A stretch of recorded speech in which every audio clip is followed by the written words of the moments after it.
Her knees hit the frozen ground. 21 years old, and Clara May Holden knelt in the snow while her own blood haggled over her price, like she was livestock with a limp.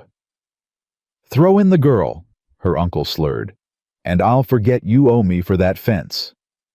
The rancher's gray eyes found hers. She waited for disgust, for refusal, for the word that would send her back to hell. Instead, he took off his coat and draped it over her trembling shoulders. "Get up," he said quietly. "You ain't kneeling to nobody, not anymore." This is Clara's story.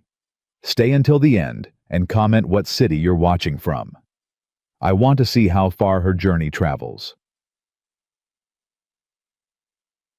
The wind cut through Clara May Holden like a blade made of ice. She stood in the yard of her uncle's failing ranch, her thin cotton dress doing nothing against the Wyoming winter. Her feet were bare. Ezra hadn't let her grab her boots when he'd dragged her out of the cabin an hour before dawn. "Stand up straight." Ezra snapped, his breath fogging in the cold air. "You look like a beaten dog." Clara straightened her spine. She'd learned years ago that showing pain only made him hit harder. "That's better." Ezra took a long pull from his flask. "Man's coming today. Samuel Garrett. You know him." "The horse breeder." Clara kept her voice flat. "Lives alone up past Miller's Creek." "That's right. His wife and boy died in a fire 6 years back. Been a hermit ever since." Ezra wiped his mouth with the back of his hand. "He's got a stallion I want. Gray devil called Storm. Worth more than this whole damn ranch." Clara said nothing. She'd learned that too. "Problem is, I ain't got nothing he wants." Ezra's eyes slid to her, and something cold settled in Clara's stomach. "Nothing except you." The words hit her like a physical blow. "Uncle Ezra." "Shut your mouth." He stepped closer, and Clara flinched before she could stop herself. "You're 21 years old. Been eating my food, sleeping under my roof for 7 years. You owe me. This is how you pay." "You can't." His hand cracked across her face. Clara stumbled, tasting blood where her teeth had cut the inside of her cheek. "I can do whatever I want." Ezra's voice was eerily calm. "You're my property, girl. Your daddy left you to me, and I'll do with you as I see fit." Clara pressed her hand to her burning cheek. "Please, I'll work harder. I'll do anything else." "You'll do this." Ezra grabbed her chin, forcing her to meet his eyes. "And you'll smile while you do it. Understand?" Before Clara could answer, the sound of hooves reached them. A rider was approaching through the morning mist, leading a second horse behind him. Ezra released her chin and stepped back, his demeanor shifting instantly to something resembling friendliness. "Garrett, good to see you." The man who rode into the yard was tall and broad-shouldered, sitting his horse with the easy confidence of someone who'd spent his life in the saddle. His hair was dark, shot through with gray at the temples, and even from a distance, Clara could see the scar that ran along his neck and disappeared beneath his collar. He didn't smile at Ezra's greeting, didn't even nod, just dismounted in one fluid motion and tied both horses to the fence post. "Holden." His voice was low and rough like gravel under wagon wheels. "Let's get this done. Storm don't like being away from home." The stallion he'd brought was magnificent. Pale gray, almost silver in the weak winter light, with intelligent eyes and powerful muscles that rippled beneath his coat. Clara had never seen a more beautiful animal. "Fine horse," Ezra said, circling Storm with poorly concealed greed. "Fine horse indeed. He'll make a good stud. He'll make a good anything." Samuel Garrett's gray eyes swept the yard, taking in the broken fences, the sagging barn, the general air of neglect. "Question is, what you got that's worth him?" "Well, now that's the thing." Ezra rubbed his hands together. "I've been thinking about that. And I got a proposition for you." "I'm listening." "You're out there alone, ain't you, big ranch, no help. Must get lonely." Ezra gestured toward Clara without looking at her. "My niece here, she's a hard worker. Good cook. Knows her way around a farm. She could help you out. Keep the place running." Samuel's gaze shifted to Clara. She felt it like heat, like pressure, though his expression gave nothing away. "You're offering me your niece," he said slowly, "for my horse. Think of it as a trade." Ezra's smile was all teeth. "You get help around the ranch, I get Storm. Everybody wins." The silence stretched. Clara's heart pounded so hard she could feel it in her throat. Samuel walked toward her. His boots crunched in the frost, each step deliberate. Clara forced herself not to look away, not to shrink though everything in her screamed to run. He stopped 3 feet away. Up close, she could see that his eyes weren't just gray. They were the color of storm clouds, heavy with something she couldn't name. "You want this?" he asked quietly. The question startled her. Nobody had asked what she wanted in 7 years. Clara's voice cracked. She didn't know how to answer. Didn't know what answer would keep her safe. "Don't matter what she wants," Ezra cut in. "She's coming with you, Garrett. That's the deal." Samuel didn't look away from Clara's face. "I'm asking her. And I'm telling you it don't matter. She's my responsibility. I make the decisions." Something flickered in Samuel's eyes. Something dangerous. "She's got bruises on her face," he said, still not looking at Ezra. "Fresh ones. She fell." "She fell." Samuel's jaw tightened. "That what happened, miss, you fell." Clara's throat closed. She could feel Ezra's glare burning into her back, could practically hear the threat in his silence. "Yes, sir," she whispered. "I fell." Samuel studied her for a long moment. Then he turned and walked back to his horses. "No deal," he said flatly. "Find someone else." "What?" Ezra's face went purple. "You can't. I brought her out here, told her she was... You can't just... Watch me." Ezra lunged forward, grabbing Samuel's arm. "Now listen here, Garrett. We had an arrangement." Samuel moved faster than Clara's eyes could follow. One moment Ezra had hold of him. The next Ezra was on his back in the dirt, with Samuel standing over him. "Don't touch me." Samuel's voice was quiet, but it carried the weight of a threat. "And don't ever put your hands on that girl again. She's mine." Ezra spat, scrambling to his feet. "I raised her, fed her, kept her alive when nobody else would. I got rights." "You got nothing." Samuel untied Storm's lead rope. "And if I hear you've hurt her again, I'll come back here and show you what real hurt feels like." He was leaving. Clara's world tilted. He was leaving, and she would stay here, and Ezra would make her pay for this humiliation in ways she didn't want to imagine. "Please." The word escaped before she could stop it. Small, desperate, pathetic. Samuel paused, his hand on Storm's neck. "Please," Clara said again, louder now, not caring that Ezra would punish her for speaking. "Please don't leave me here." "Shut up," Ezra hissed. "Shut your damn mouth." "He'll kill me," Clara's voice broke. "Maybe not today, maybe not tomorrow, but he will. He's been working up to it for years, and if you leave me here, I'll be dead before spring." The silence that followed was absolute. Even the wind seemed to hold its breath. Samuel turned slowly.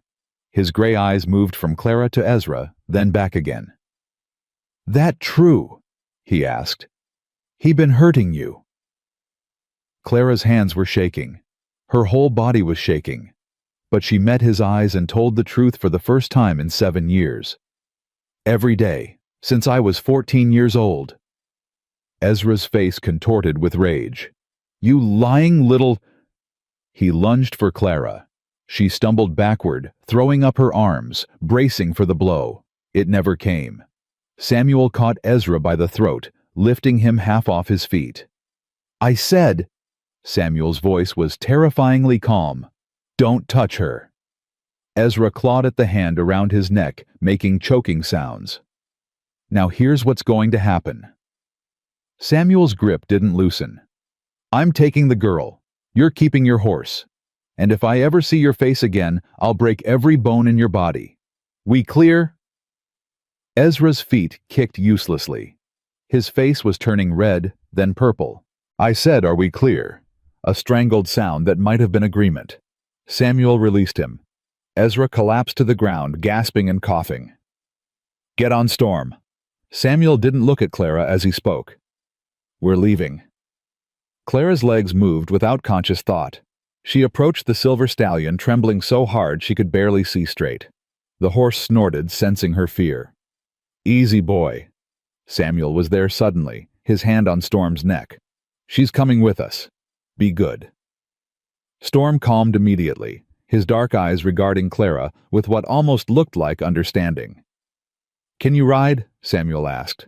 "No, sir." "Then you'll go with me." He helped her mount, his hands impersonal but careful, then swung up behind her on his own horse. "Hold the saddle horn. Don't let go." Ezra had managed to get to his knees. "This ain't over, Garrett. She belongs to me. The law doesn't give a damn about men who beat children." Samuel gathered the reins. "And neither do I." He turned the horse toward the trail, Storm following on his lead rope. Clara didn't look back. Couldn't look back. If she looked back, she might shatter. They rode in silence as the sun crept higher, and Ezra's ranch disappeared behind the hills. The cold bit through Clara's thin dress, but she barely felt it. She was too focused on not falling apart. "Here." Samuel's voice made her jump. He'd shrugged out of his coat one-handed and was holding it toward her. "You're shivering." "I'm fine." "You're turning blue. Take it." Clara took the coat.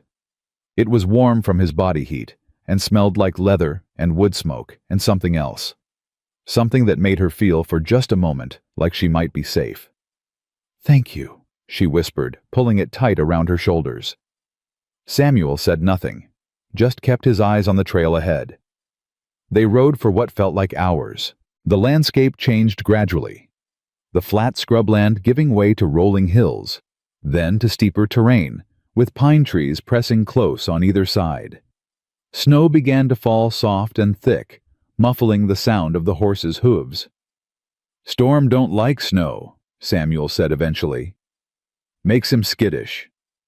Clara looked at the silver stallion, who was picking his way carefully along the trail. "He's beautiful." "He knows it too. Vain as a peacock." There was something almost like affection in Samuel's voice. "My wife picked him out. Said she was going to breed champions." "Your wife?" Clara hesitated. "I heard she passed. I'm sorry." Samuel was quiet for a long moment. "Fire," he said finally. 6 years ago. Took her and our boy both."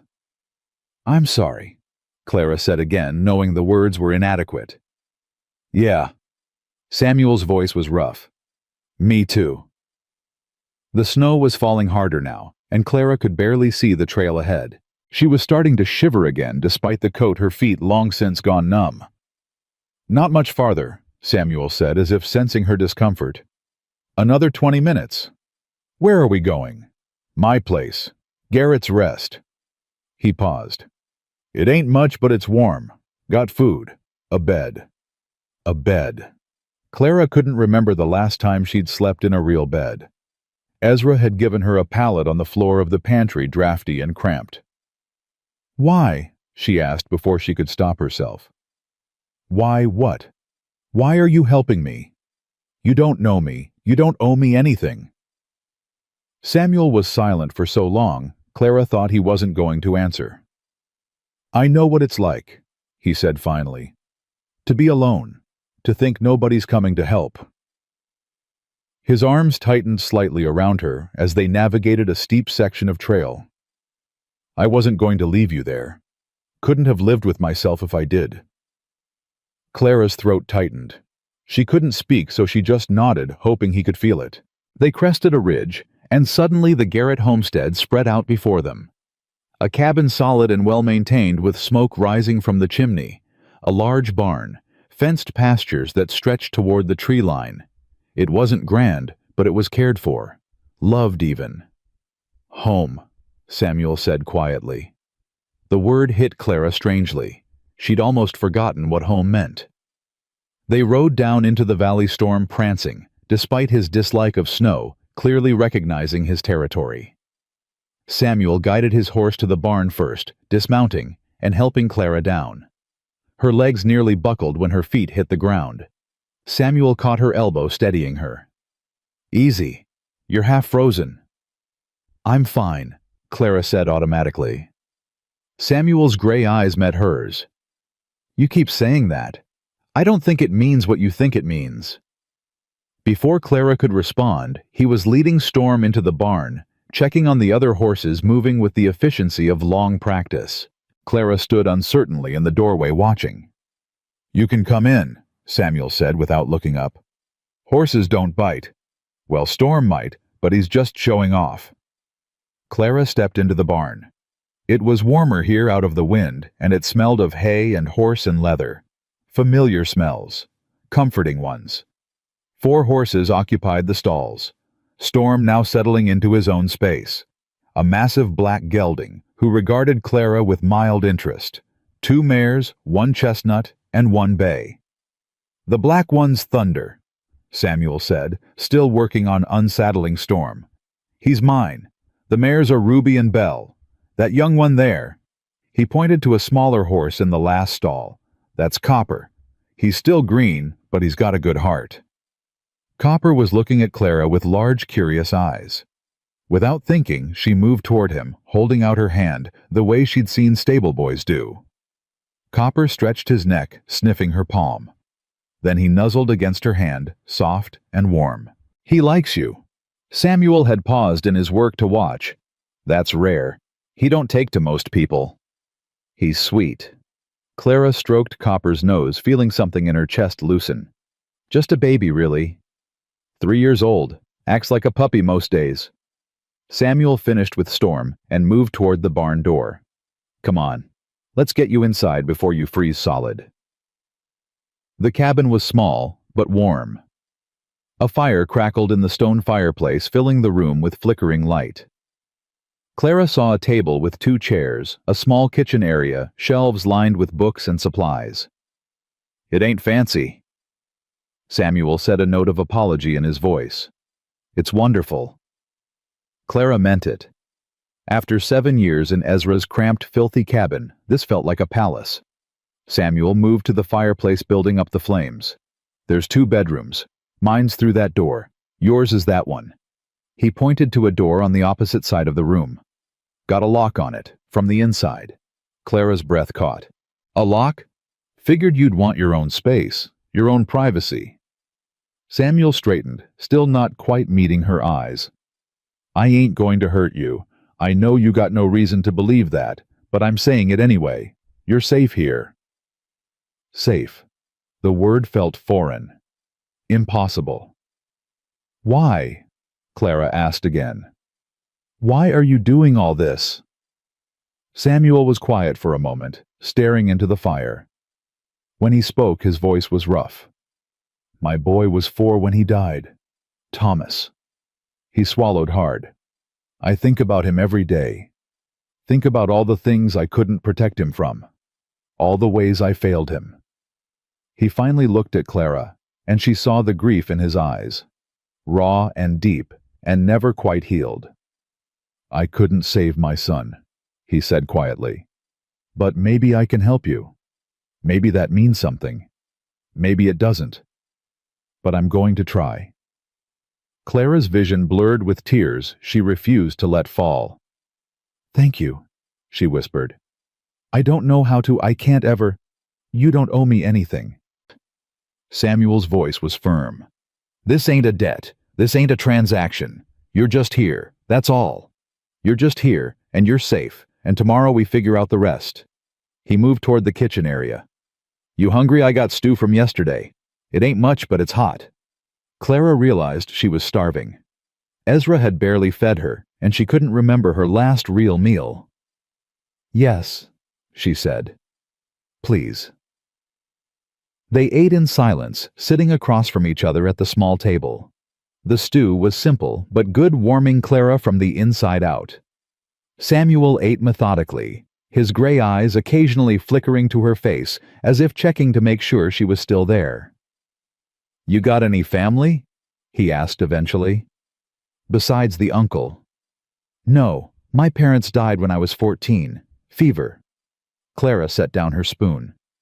"Ezra was my father's brother. He took me in because nobody else would." "And he hurt you?" It wasn't a question, but Clara answered anyway. "Every day. Said I was a burden. Said I should be grateful he didn't just throw me out." Samuel's jaw tightened. He was wrong. "I know." Clara was surprised to find she meant it. I know he was wrong, but knowing it and believing it are different things. "Yeah." Samuel pushed his empty bowl away. "They are." The fire crackled. Outside, the snow was falling harder, wind rattling the windows. "Storm's going to be bad," Samuel said. "We might be snowed in for a few days." Clara felt a flicker of anxiety. Trapped in a cabin with a man she didn't know, a man who could do anything to her. "Door locks from the inside," Samuel said as if reading her thoughts. "I meant what I said. You're safe here." He stood collecting the dishes. "Get some sleep. You look like you're about to fall over." Clara hesitated. "I should help clean up." "Tomorrow. Tonight you rest." She wanted to argue, but exhaustion was pulling at her, making her limbs heavy. She'd been running on fear and adrenaline for hours. Now that she'd stopped it, her body was demanding payment. "Thank you," she said, "for everything." Samuel nodded without looking at her. "Get some rest." Clara made her way to the room he'd indicated. It was small and plain, a narrow bed with a quilt, a chest of drawers, a single window that looked out at the snow-covered mountains. But it was clean. It was warm. And when she closed the door, her fingers found the lock. She turned it. The click was the most beautiful sound she'd ever heard. Clara pressed her palm against the door, feeling its solidity. A door that locked from the inside. A room that was hers. A space where no one could reach her. She crossed to the bed and sat down, her legs finally giving out. The quilt smelled like cedar and lavender, and she pulled it up to her chin, wrapping herself in softness. She should be scared. Should be planning her escape, questioning this stranger's motives, preparing for the worst. But instead she felt something she barely recognized. Something that might have been hope. Outside, the wind howled and the snow fell. Somewhere in the cabin she could hear Samuel moving around, banking the fire, securing the doors. Tomorrow would bring questions, complications, reality. But tonight, Clara May Holden had a locked door and a warm bed and the first taste of safety she'd known in 7 years. Tonight that was enough. She closed her eyes and let herself sleep. Clara woke to silence. For a moment, she didn't know where she was. Her body tensed, waiting for Ezra's boots on the floor, for his voice demanding she get up and start working. Then she remembered. The transaction. The stranger. The locked door. She sat up slowly, her muscles aching from yesterday's tension.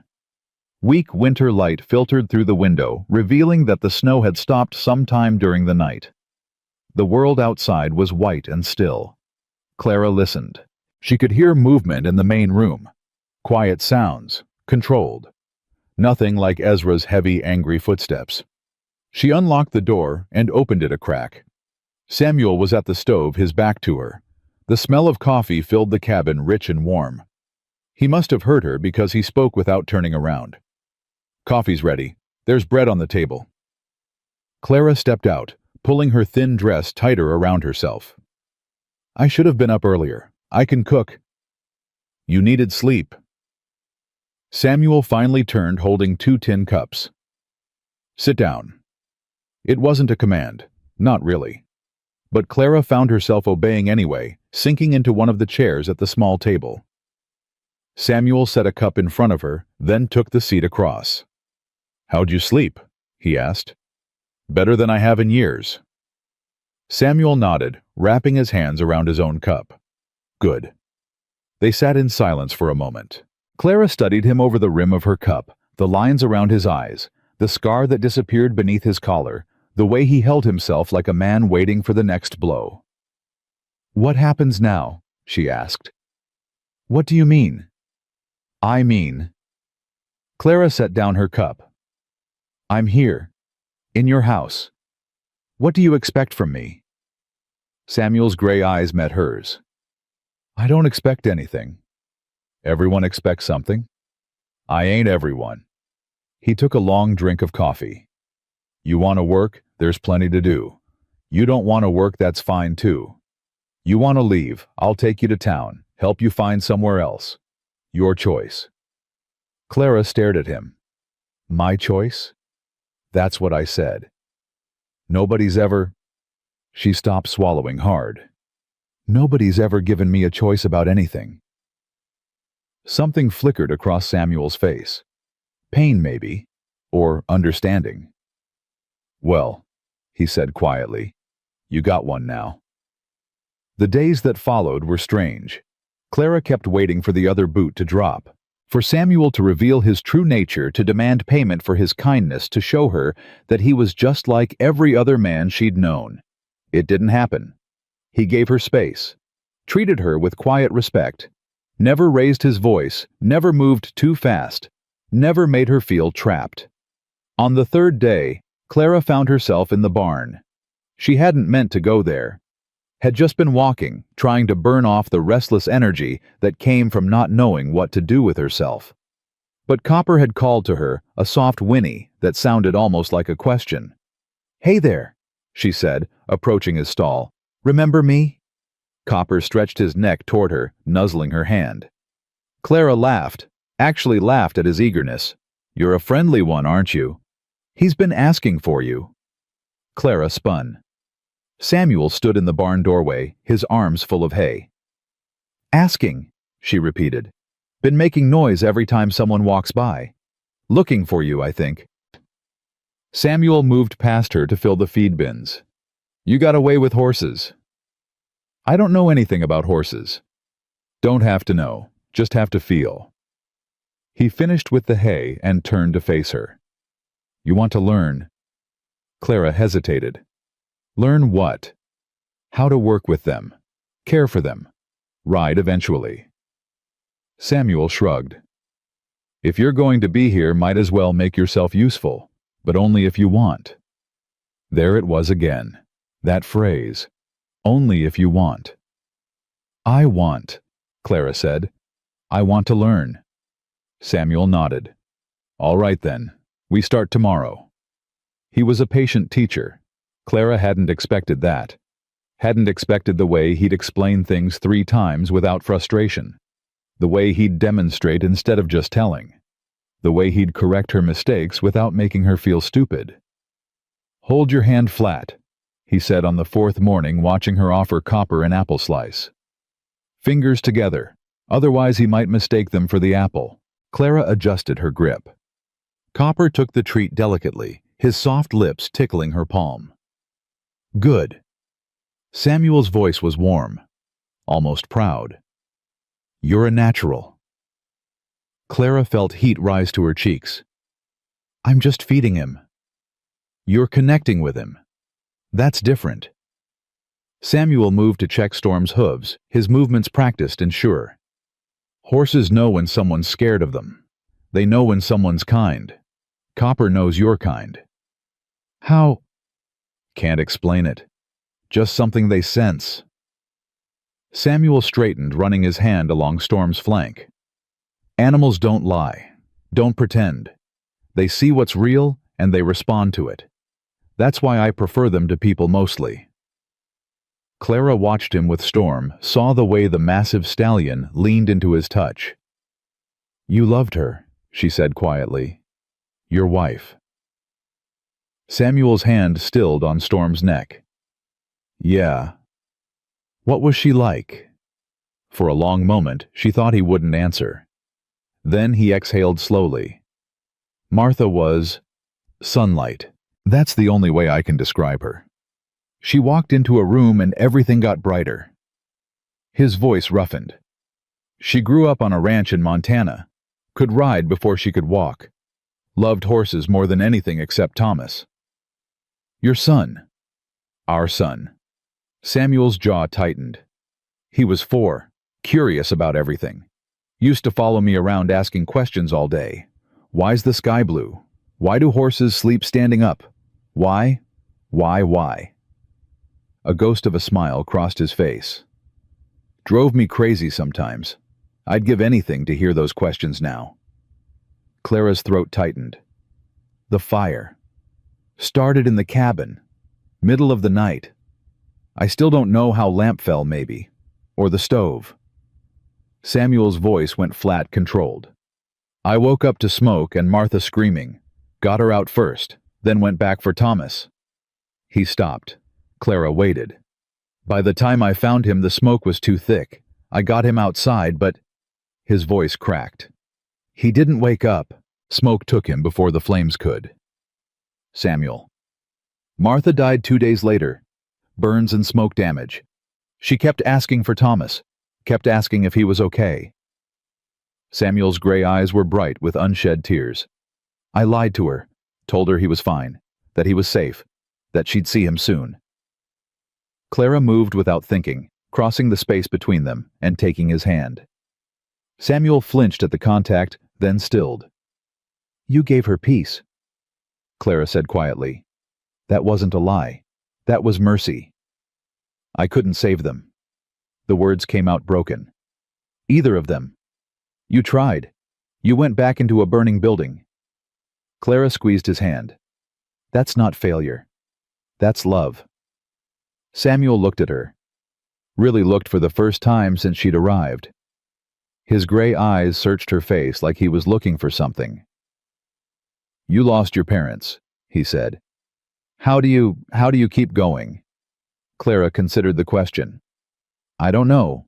I just do. One day at a time, one breath at a time. Some days I want to give up. Most days, honestly. But then the sun rises, and I'm still here, and there's nothing to do but keep moving. That sounds exhausting. It is. Clara smiled sadly.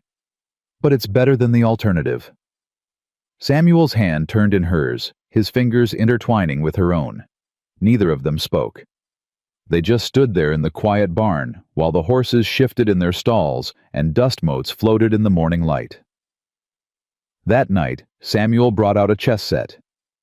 My father taught me, he said, setting up the pieces on the small table. Figured I'd pass on the knowledge. Clara shook her head. I don't know how to play. That's why I'm teaching you. Samuel gestured to the chair across from him. Sit. He explained the rules, slowly pointing to each piece and describing how it moved. Clara listened carefully, trying to commit everything to memory. The queen is the most powerful, Samuel said, holding up the carved figure. She can move any direction, any number of spaces. The king can only move one space at a time, but he's the most important. Lose him, you lose the game. So the queen protects the king. The queen does most of the work. Samuel set the piece down. King just tries not to get killed. Clara laughed. Sounds about right. They played 3 games. Clara lost all of them, but each time she lasted a little longer, understood a little more. You're catching on fast, Samuel said, resetting the board for a 4th game. Got a head for strategy. I've had a lot of practice. Clara moved her pawn forward.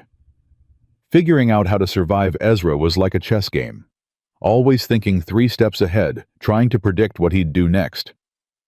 Samuel's hand paused over his knight. You shouldn't have had to do that. No, I shouldn't have. Clara met his eyes. But I did, and I survived. That has to count for something. It counts for everything. They finished the game in comfortable silence. Clara lost again, but she didn't mind. She was too focused on the warmth of the fire, the steadiness of Samuel's presence, the strange feeling of being somewhere she might actually belong. A week passed. Then 2. Clara fell into a rhythm she hadn't known she needed. Mornings with the horses learning to brush their coats and clean their hooves and read their moods. Afternoons helping around the cabin, cooking, cleaning, mending things that had been neglected for years. Evenings by the fire with Samuel playing chess, or reading, or just sitting in companionable silence. The nightmares still came. Clara would wake gasping Ezra's voice echoing in her head, his hands reaching for her in the dark. But when she opened her eyes, she'd see the locked door, feel the solid walls around her, and remember. She was safe. She was free. She was here. One morning, Samuel handed her a pair of boots. "Found these in storage," he said gruffly. "They were Martha's. Might be a bit big, but they're better than bare feet." Clara took them with trembling hands. They were good boots, worn soft, with use practical and warm. "I can't." "You can."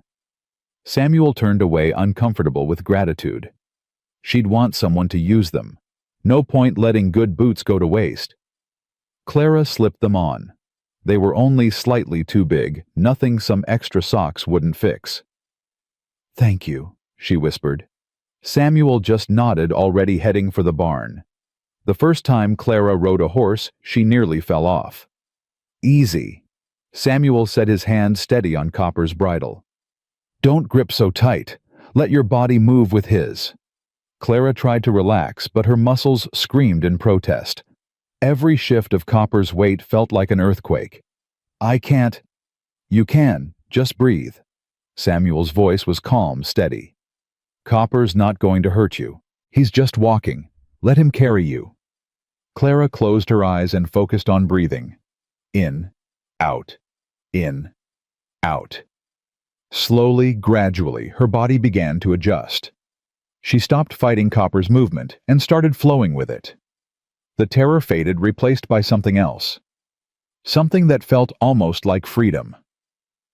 "Open your eyes," Samuel said. Clara did. They were at the far end of the paddock, Copper walking steadily, Clara sitting tall in the saddle. "I'm doing it," she breathed. "I'm riding." "You're riding." Samuel's smile was small but real. "How's it feel?" Clara laughed, the sound bright and wild. "Like flying." That night she couldn't stop talking about it. "The way he moved it was like dancing," Clara said, gesturing with her hands, while Samuel listened. "And when he started trotting, I thought I was going to die, but then I found the rhythm and it was amazing, and I can't believe I never—" She stopped, suddenly self-conscious. "Sorry, I'm babbling." "Don't be sorry." Samuel's gray eyes were warm. "I like hearing you talk. You do. You've got life in you, fire." He shook his head slowly. "I forgot what that looks like. It's good to be reminded." Clara felt heat rise to her cheeks. I'm nothing special." "That's not true." Samuel leaned forward, his expression serious. "You're one of the strongest people I've ever met. You survived 7 years of hell and came out the other side still able to laugh, still able to hope.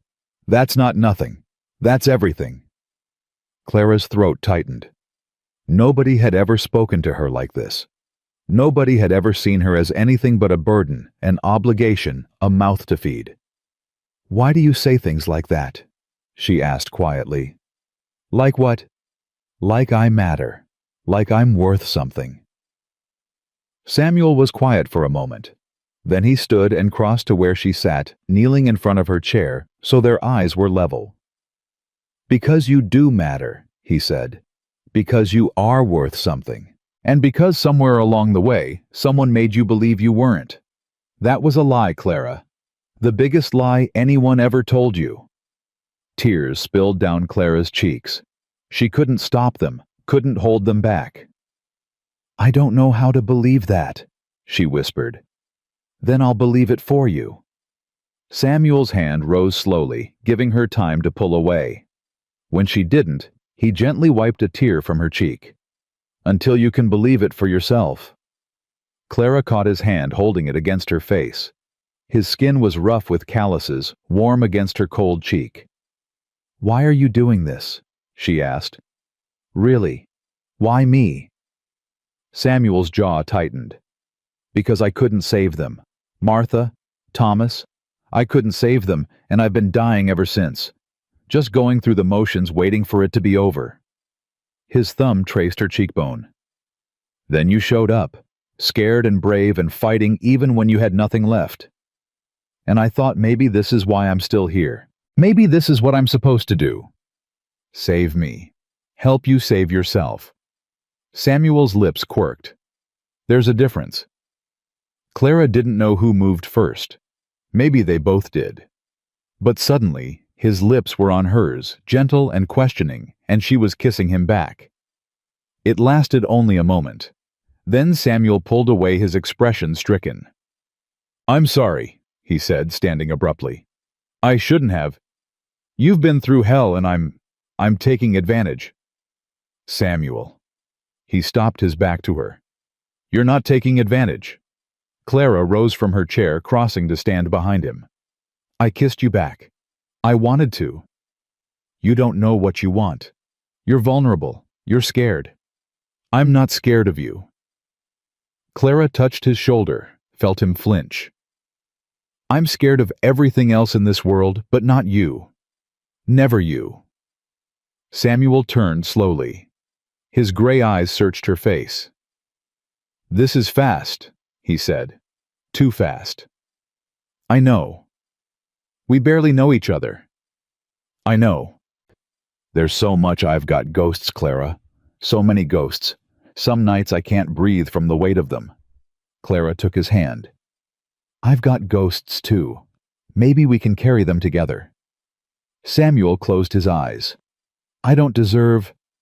Let me decide what you deserve. Clara's voice was firm.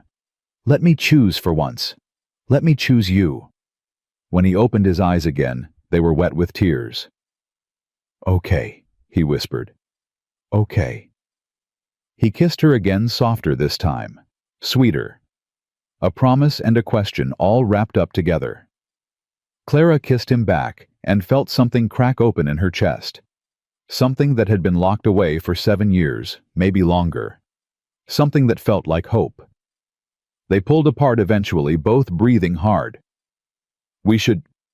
Samuel cleared his throat. We should take this slow. Yes.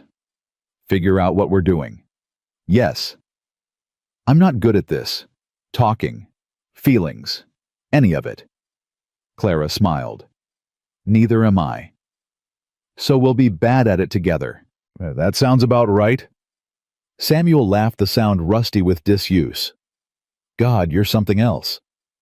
Is that good? That's the best thing that's happened to me in 6 years. They stood there in the firelight, hands intertwined, while the snow fell outside and the world held its breath.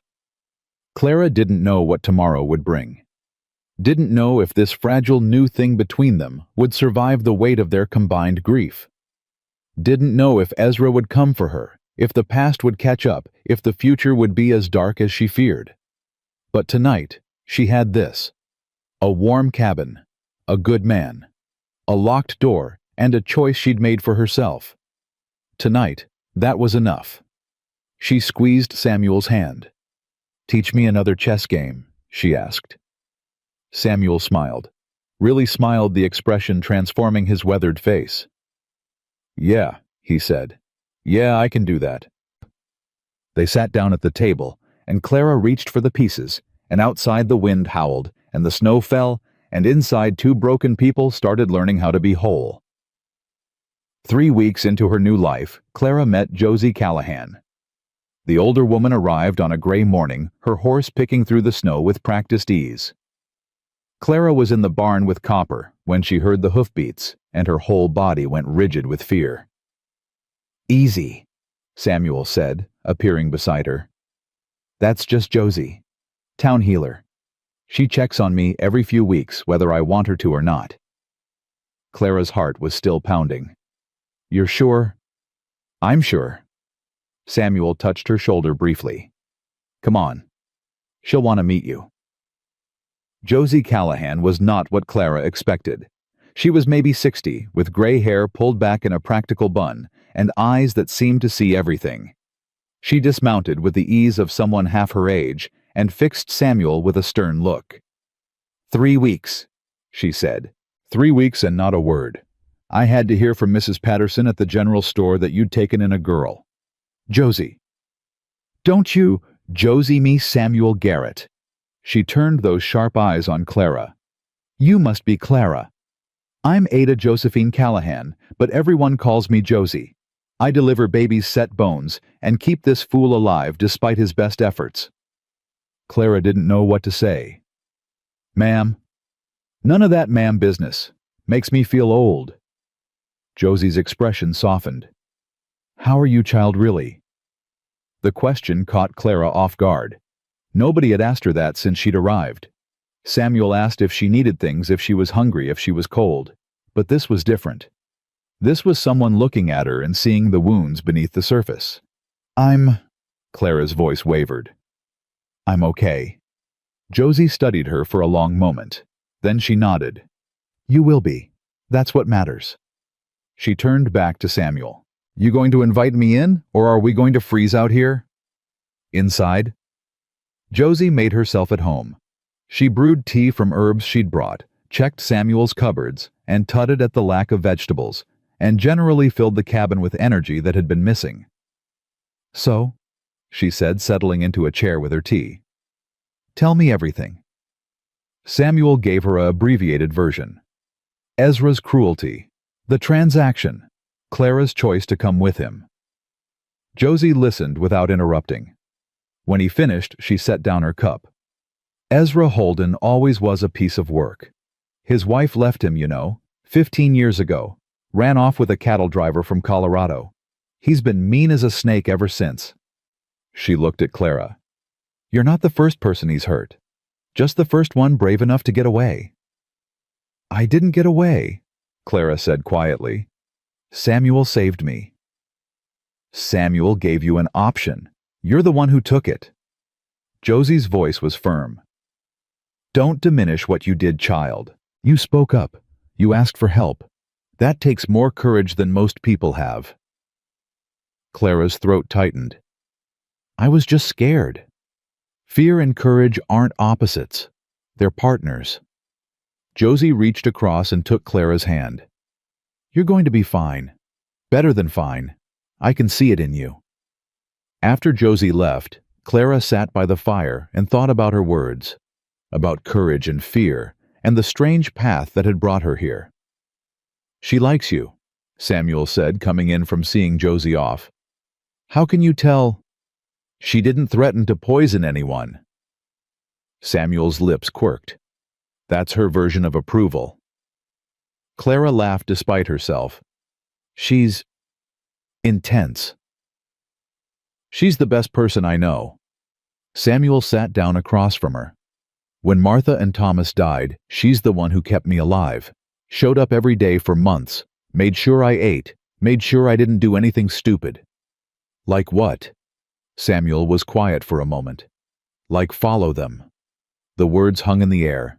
Clara understood their weight, understood what he was telling her. But you didn't, she said softly. No, I didn't. Samuel's gray eyes met hers.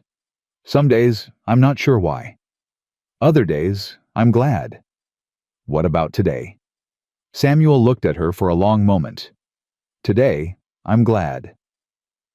The next morning, Samuel announced they were going to town. We need supplies, he said over breakfast. And you need proper clothes. That dress is falling apart.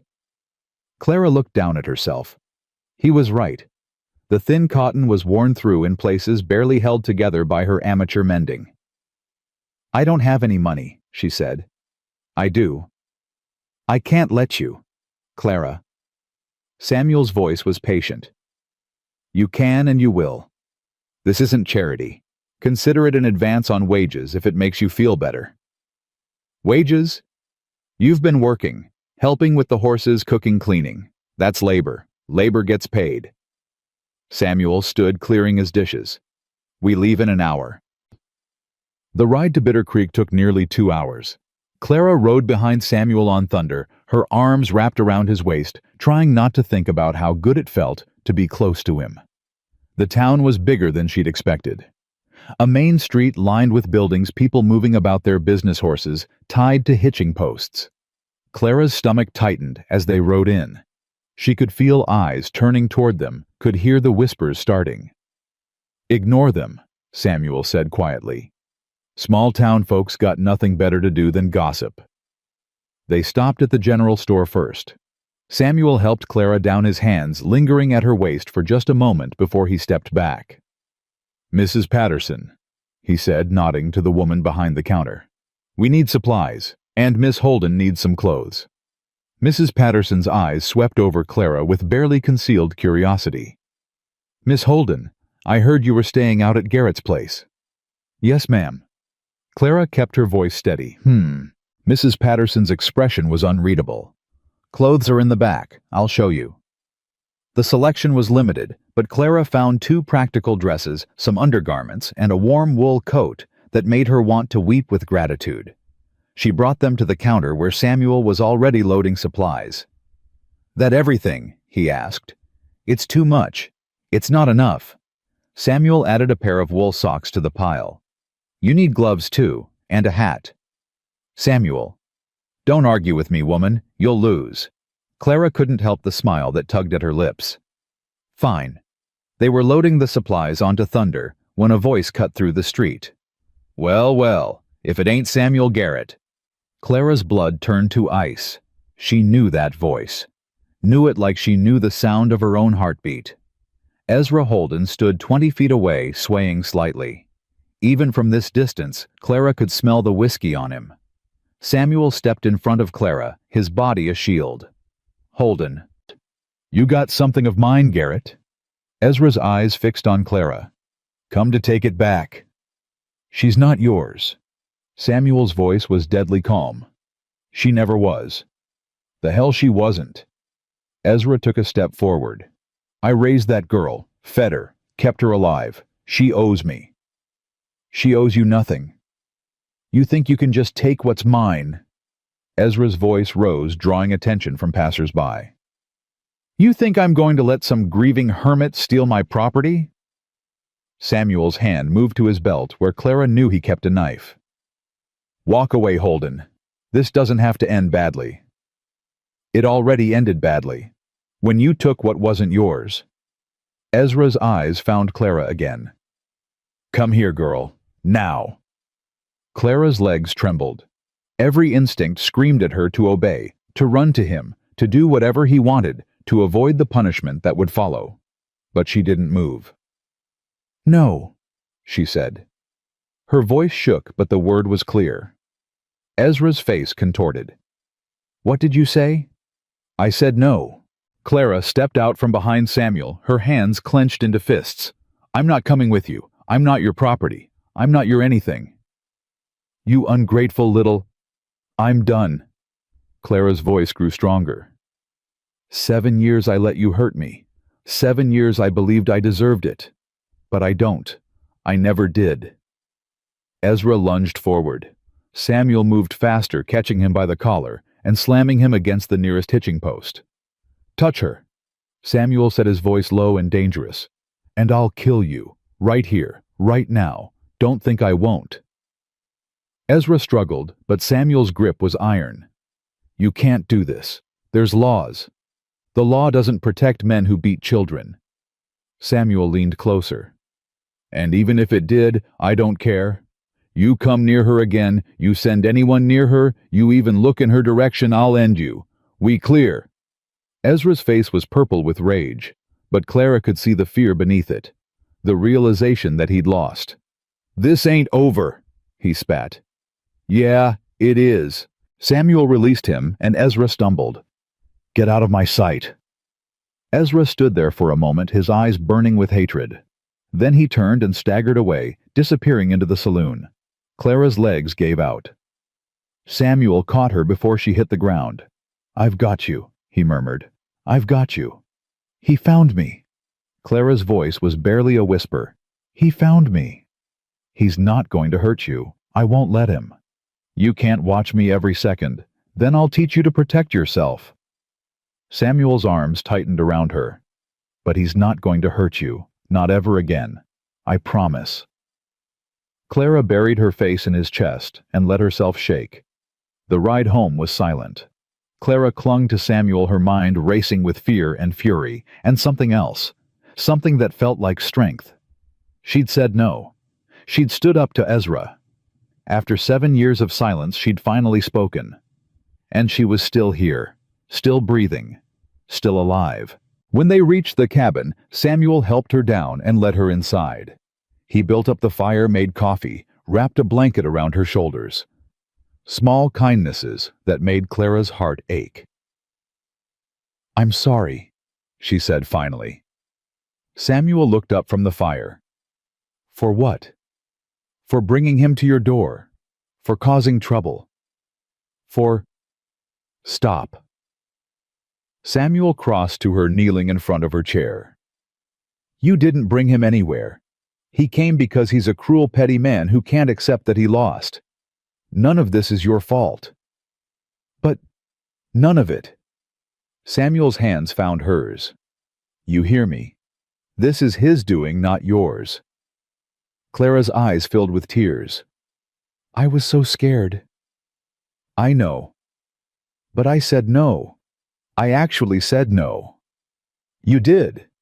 Samuel's smile was proud. "You were brave." "I didn't feel brave. Brave people never do." He squeezed her hands. "They just keep going anyway." Clara looked at him. This man who'd saved her, who'd given her a choice, who'd stood between her and her nightmare, without hesitation. "I love you," she said. The words came out before she could stop them, before she could think about whether they were too soon, too much, too fast. Samuel went still. "Clara, I know it's crazy. I know we barely know each other. But I love you. I've never felt safe with anyone in my entire life, and I feel safe with you." She pulled her hands free to cup his face.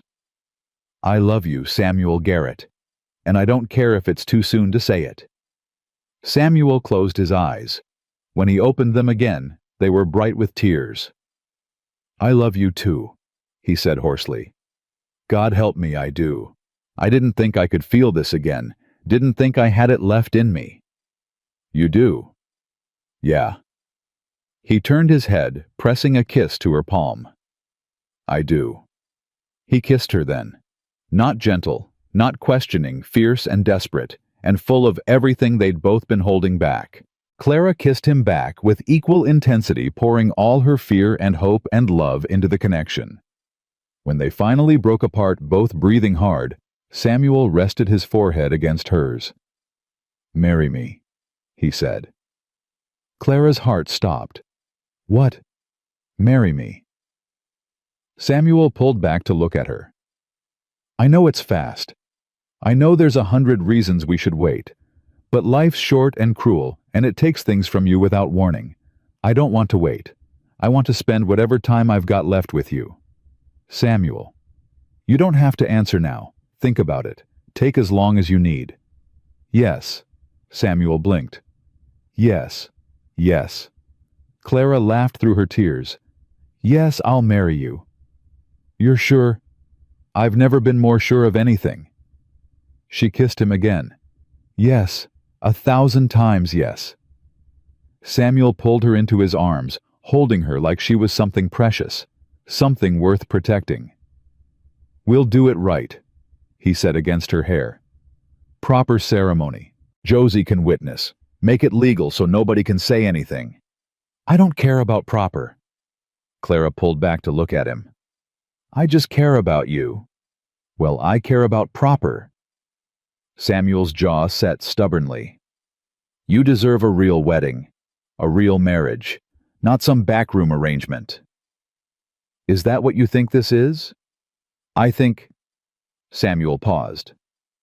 "I think you've been treated like you don't matter for so long you've forgotten that you do. And I want to show you, every day for the rest of our lives, that you matter, that you're worth everything." Clara's throat closed. She couldn't speak, so she just nodded. They sat together in the firelight making plans. Josie would officiate. She had the authority, being the closest thing to a town elder that Bitter Creek had. They'd do it soon before Ezra could cause more trouble. "He's not going to give up," Clara said quietly. "You know that." I know. Samuel's arm tightened around her. But we'll be ready. How?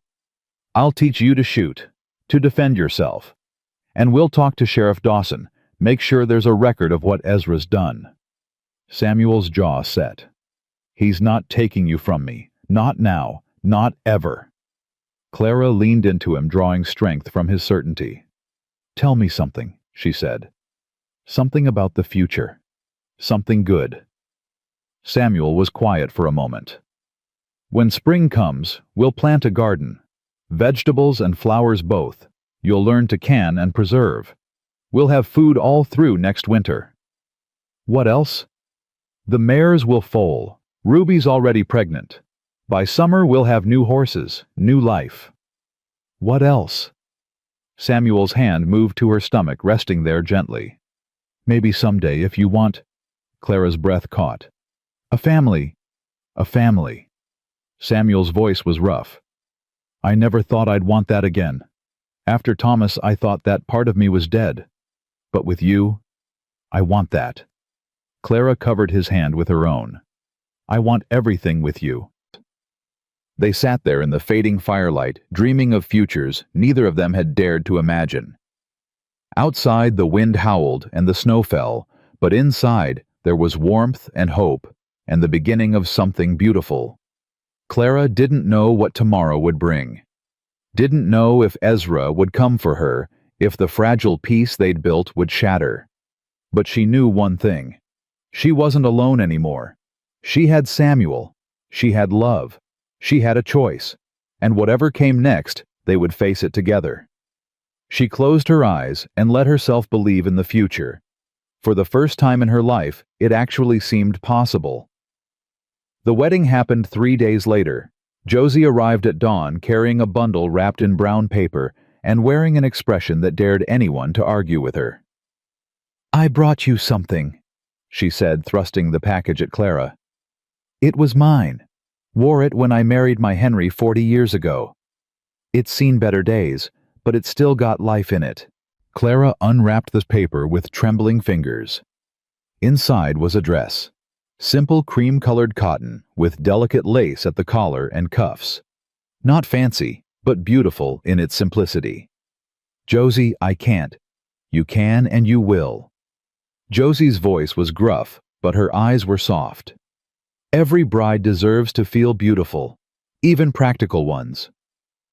Clara held the dress against her chest, tears pricking her eyes. Thank you. Don't thank me yet. Wait until you see how much work it takes to get you presentable. Josie took her arm. Come on, we've got 3 hours and a lot to do. Samuel was banished to the barn while Josie worked her magic. She heated water for a proper bath, helped Clara wash her hair with soap that smelled like lavender, and spent an hour braiding and pinning until Clara barely recognized herself. Look at you, Josie said, stepping back to admire her work. You're a vision. Clara turned to the small mirror hanging on the wall. The woman staring back at her was a stranger. Clean and bright-eyed with color in her cheeks and hope in her expression. I don't look like me, she whispered. You look exactly like you. Josie squeezed her shoulder. You just forgot what you looked like without all that fear weighing you down. The ceremony was simple. They stood in the main room of the cabin firelight, dancing on the walls while Josie read from a worn Bible she'd brought. Clara barely heard the words. She was too focused on Samuel. On the way he looked at her like she was something precious. On the slight tremor in his hands when he took hers. On the love in his gray eyes that made her believe finally that she was worth loving. Do you, Samuel Garrett, take this woman to be your lawfully wedded wife? I do. No hesitation, no doubt. And do you, Clara May Holden, take this man to be your lawfully wedded husband? Clara's voice was steady. I do. Then by the power vested in me by the territory of Wyoming and the good Lord above, I pronounce you husband and wife. Josie smiled. Kiss your bride, Samuel. He did, soft and reverent, like a prayer made flesh. Clara kissed him back and felt something shift inside her. Something that had been broken for 7 years, finally clicking into place. She was married. She was safe. She was home. Josie stayed for supper, producing a bottle of wine she'd hidden in her saddlebag. "To the Garretts," she said, raising her glass. "May your troubles be few and your blessings be many." They drank. They ate. They laughed. Clara couldn't remember the last time she'd laughed so much. The sound felt foreign in her throat, rusty from disuse, but right. "I knew you two would end up together," Josie announced, slightly tipsy from the wine. "The moment I saw how Samuel looked at you, I knew." "How did he look at me?" Clara asked. "Like a drowning man who'd just spotted land." Josie patted Samuel's arm. "He's been treading water for 6 years, waiting to go under. You gave him something to swim toward." Samuel's ears went red.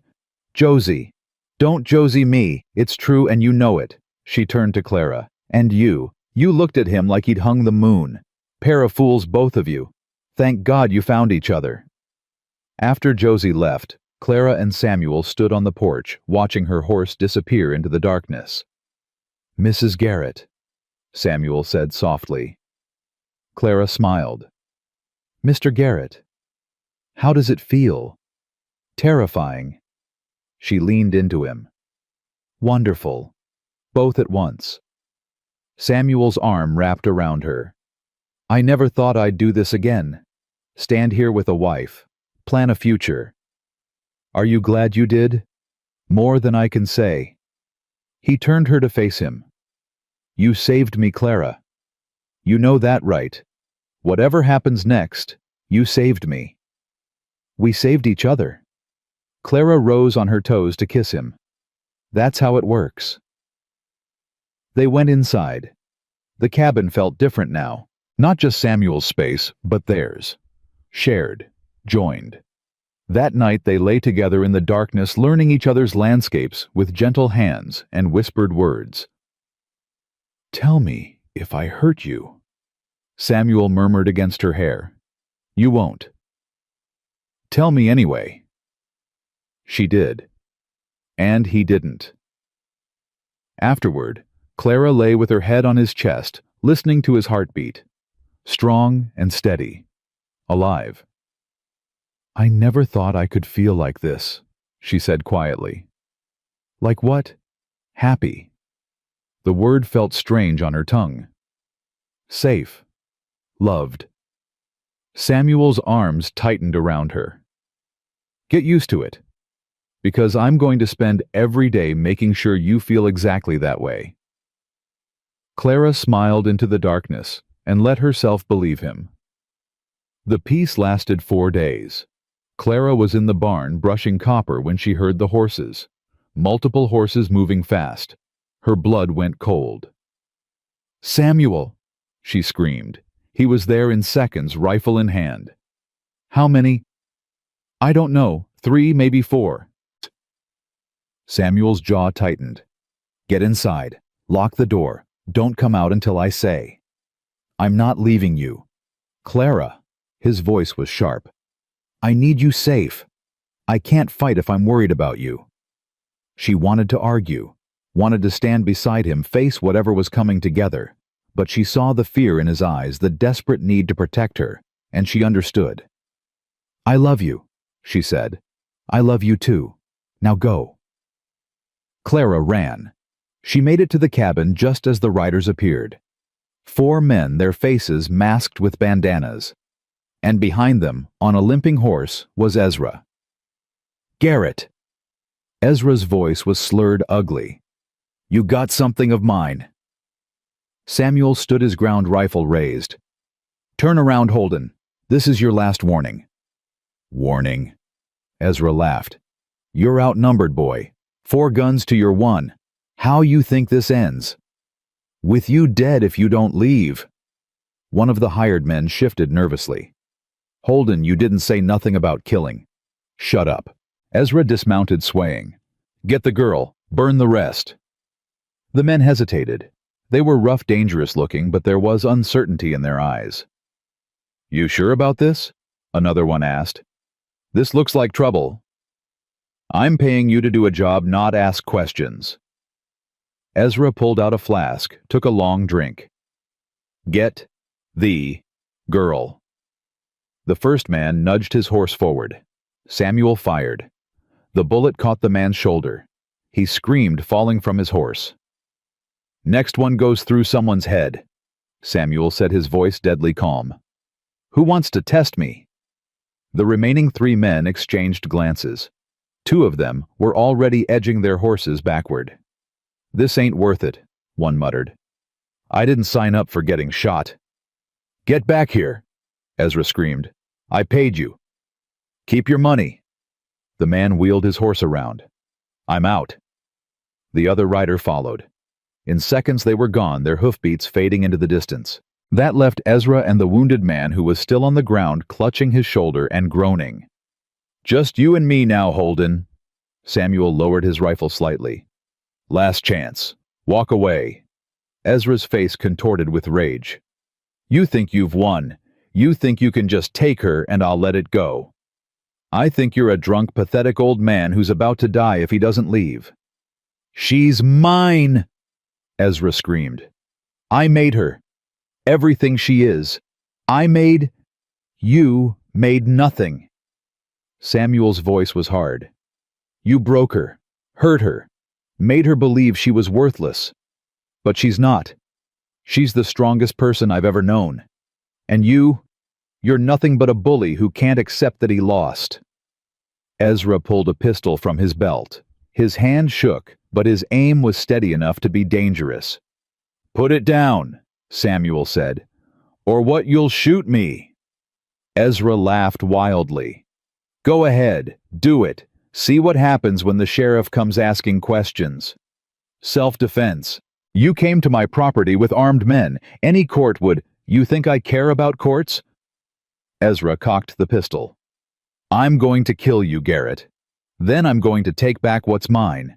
And nobody's going to stop me. The gunshot split the air. Clara screamed, but Samuel didn't fall.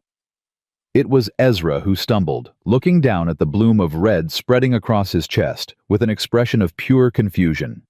Behind him, still mounted on her horse, Josie Callahan lowered her rifle. Sorry I'm late, she said calmly. Had a baby to deliver in town. Ezra dropped to his knees. His pistol fell from his hand, landing in the snow with a soft thud. You, he gasped. You shot me. Yes, I did. Josie dismounted, walking toward him. And I'd do it again.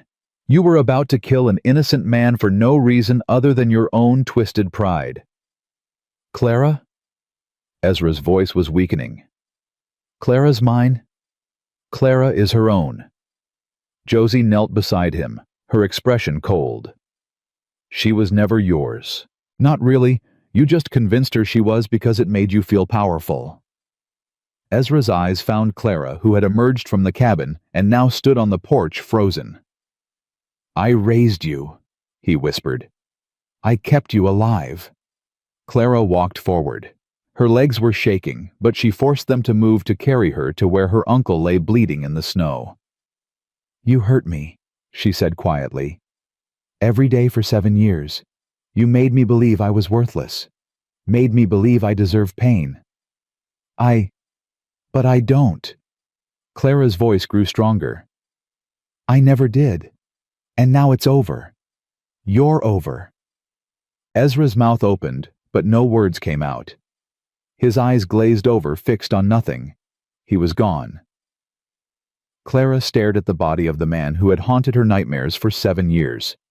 She waited for relief, for triumph, for something. Instead, she felt empty. Clara. Samuel's voice was gentle.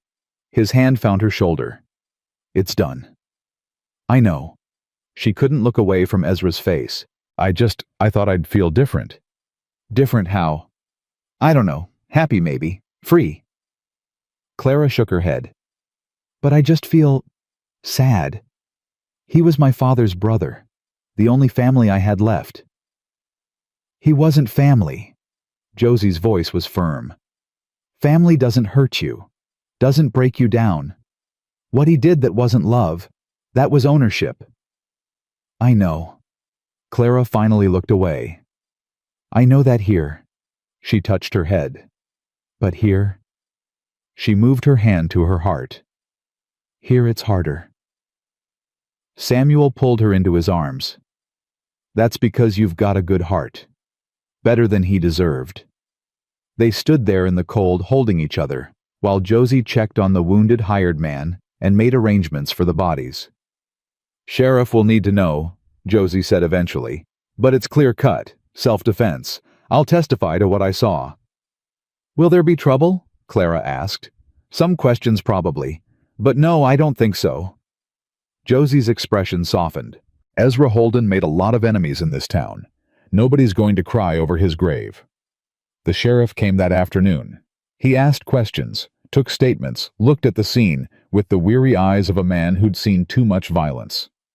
Seems straightforward, he said finally. Holden came with armed men threatened. You drew a weapon. Mrs. Callahan acted to prevent a murder. He tipped his hat to Josie. Good shooting, ma'am. I've had practice. After the sheriff left, after the bodies were taken away, after the blood in the snow began to be covered by fresh flakes, Clara and Samuel sat together by the fire. How are you? Samuel asked quietly. I don't know.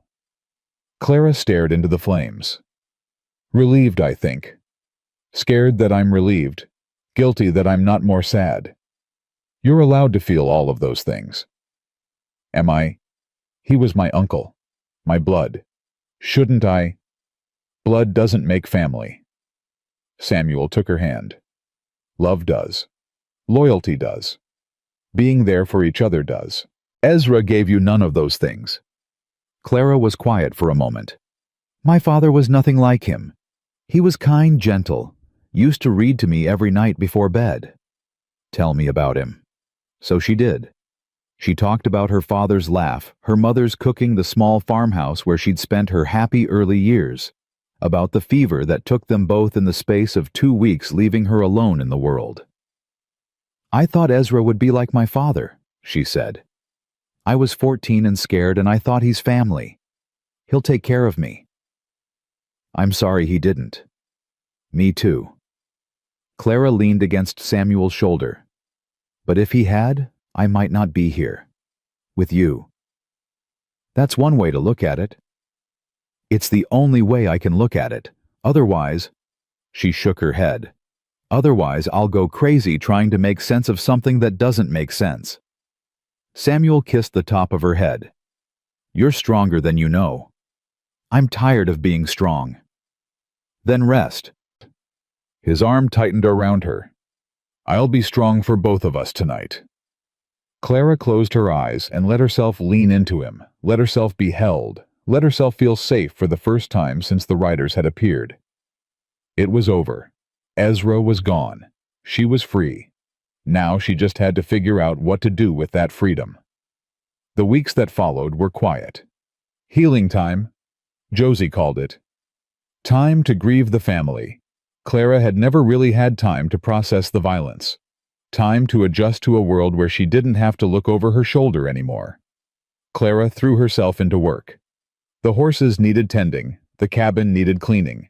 Spring was coming, and there was a garden to plan. She worked until she was too tired to think, fell into bed exhausted, and woke to do it again. Samuel watched her with worried eyes, but didn't push. Just made sure she ate, made sure she slept, made sure she knew he was there. One night, nearly a month after Ezra's death, Clara woke screaming. Samuel was there immediately, pulling her close, murmuring words she couldn't quite hear. It's okay, he said. You're safe. I've got you. He was... Clara's breath came in gasps. In the dream he was here. He was hurting me, and I couldn't... He's gone. He can't hurt you anymore. But I can still feel him. Clara's hands were shaking. In my head, in my bones. He's still there. Samuel held her tighter. Then we'll get him out, however long it takes. We'll get him out together. Clara cried. Really cried for the first time since that day.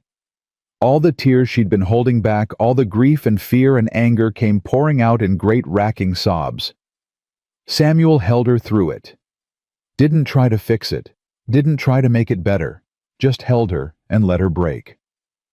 When the storm finally passed, Clara felt hollowed out but lighter, like something toxic had been purged. "I'm sorry," she whispered. "Don't be. I'm supposed to be happy. We're married. He's gone. Everything should be perfect." "Nothing's ever perfect." Samuel's voice was gentle. "And healing doesn't happen overnight. You spent 7 years being hurt. It's going to take time to undo that." "How much time?" "However long it takes." He kissed her forehead. "I'm not going anywhere." Clara looked up at him. This man who'd saved her, married her, stood by her through everything. "What did I do to deserve you?" "You survived." Samuel's gray eyes were fierce. "That's more than enough." Spring came slowly then, all at once. One morning, Clara stepped outside to find the snow melting the first brave shoots of green pushing through the brown earth. Birds were singing. The air smelled like mud and new growth and possibility. "It's warm," she said, surprised. Samuel came to stand beside her. Spring finally decided to show up. "It's beautiful." "Yeah." But he was looking at her, not the landscape. "It is." They planted the garden together. Vegetables on one side, flowers on the other. Samuel had ordered seeds from town. Practical things like carrots and potatoes, but also wildflower seeds that Clara had asked for. "My mother had flowers," she explained as she pressed seeds into the dark soil. "Said a home wasn't a home without something beautiful growing." She was right. Ruby foaled in April, a perfect little filly with her mother's chestnut coloring and her father's spirit. "What should we name her?" Samuel asked, watching Clara bottle feed the newborn. "Hope." The word came without thinking. "I want to name her Hope." Samuel smiled. "Hope it is." The filly grew quickly long-legged and curious. She followed Clara everywhere, nickering for attention, nuzzling her pockets for treats. Clara fell in love with her completely. "You've got a shadow," Samuel observed one evening watching Hope trail Clara across the yard. "She's special." Clara scratched behind the filly's ears. "She's the first good thing that's been born since I got here. The first thing that's just about new life, not death or pain or fear." "We could use more of that." "We will." Clara looked up at him, something tender in her expression. "I think we will." By summer, the farm was thriving.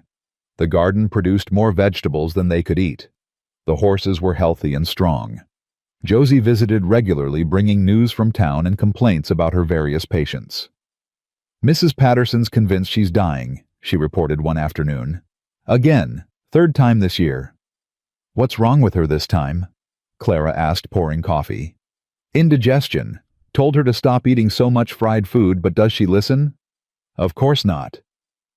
Josie accepted the cup gratefully. "How are you two doing?" "Good." Clara glanced at Samuel, who was reading by the window. "Really good." "Mm-hmm." Josie's eyes were knowing. "Anything you want to tell me?" Clara felt heat rise to her cheeks. "I don't know what you mean." "Child, I've been delivering babies for 40 years. I know the signs." Josie set down her cup. "How far along?" Samuel's head snapped up. "What?" Clara couldn't meet his eyes. "I wasn't sure. I didn't want to say anything until—" "How far along?" Josie repeated. 3 months, I think. Maybe a little more." The silence that followed was deafening. Then Samuel was across the room, lifting Clara out of her chair, spinning her around with a joy she'd never seen on his face before. "A baby," he breathed. "We're having a baby. Put me down." Clara laughed. "You'll make me sick." He set her down, but didn't let go his hands framing her face, his gray eyes wet with tears. "A baby," he said again. "Are you happy?" "Happy." Samuel laughed, the sound bright and wild. "Clara, I don't have words. I thought after Thomas, I thought I'd never... I know. Clara covered his hands with hers. I know. Josie cleared her throat. Well, I hate to interrupt, but I should probably examine you properly. Make sure everything's progressing as it should. The examination confirmed what Clara had suspected. She was healthy, the baby was growing well, and if all went according to plan, they'd welcome their child in the late fall. You'll need to take it easy, Josie instructed.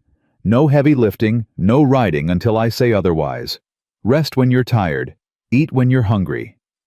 I'll make sure she does, Samuel said. I know you will. Josie patted his arm. You're going to be a good father, Samuel Garrett. You were before, and you will be again. After she left, Clara and Samuel sat together on the porch, watching the sunset paint the sky in shades of gold and pink. Are you scared? Clara asked. Terrified. Samuel's hand found hers. What if something goes wrong? What if I can't protect? You can't control everything. Clara squeezed his fingers. Bad things happen. But good things happen too. And we can't let fear of the bad keep us from hoping for the good. When did you get so wise? I learned from watching you. Clara leaned against his shoulder. You lost everything, and you're still here. Still hoping. Still loving. That's the bravest thing I've ever seen. Samuel was quiet for a long moment. When he spoke, his voice was rough. I was ready to die, you know. Before you came. I was just waiting for an excuse to stop fighting. What changed, you? He turned to look at her. You showed up scared and brave and fighting even when you had nothing left. And I thought if she can keep going after everything she's been through, what excuse do I have? So we saved each other. We saved each other. Samuel kissed her softly. And now we're going to build something together. A family. A life. Something good. Clara smiled against his lips. Something good. They sat there as the sun set, and the stars came out dreaming of the future, of the baby growing inside her, of the life they would build together. For the first time in either of their lives, the future looked bright, and they were ready to meet it. The leaves were turning when Clara felt the first pain.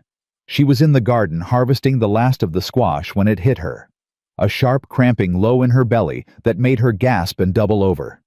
Samuel! He was there in seconds, his face pale with fear. What is it? What's wrong? The baby. Clara gripped his arm. I think it's coming. It's too early, Josie said another month. Babies don't care about schedules. Another pain ripped through her. Get Josie, please. Samuel hesitated, clearly torn between going for help and staying with her.